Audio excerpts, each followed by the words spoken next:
Thank you, Mr Speaker. My question is to the Minister for Local Government.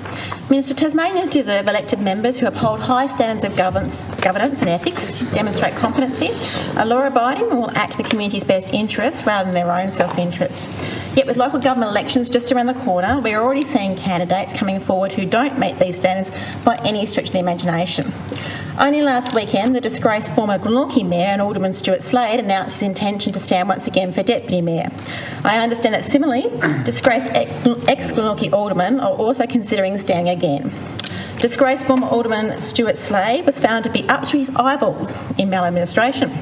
His plain incompetence and misguided self-interest plagued the council for decades. His conduct was the subject of damning findings from both the Board of Inquiry and the Integrity Commission.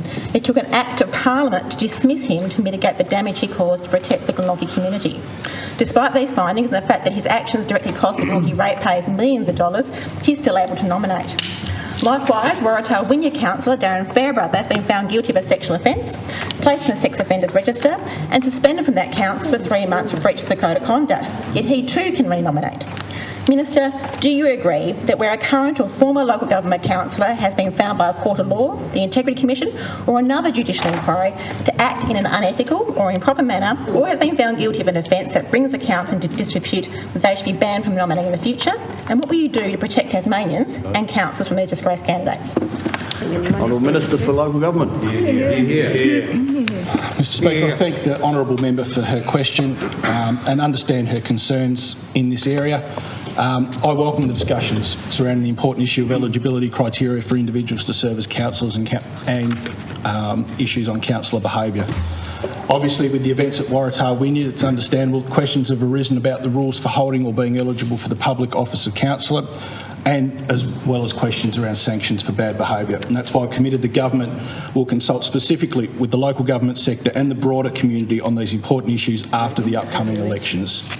I recognise that introducing a requirement that councillors have a registration to work with vulnerable people card in order to hold or be eligible for public office may seem like a fix for the circumstances that were surrounding that particular councillor at Waratah Wynyard. However, the working with vulnerable people legislative framework is neither intended nor designed as a broad character test for local councillors.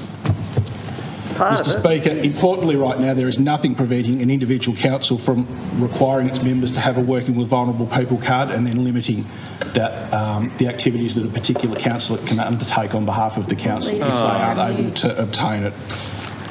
It's my view that the adoption of any eligibility requirement should be considered carefully to safeguard the integrity of our democratic processes.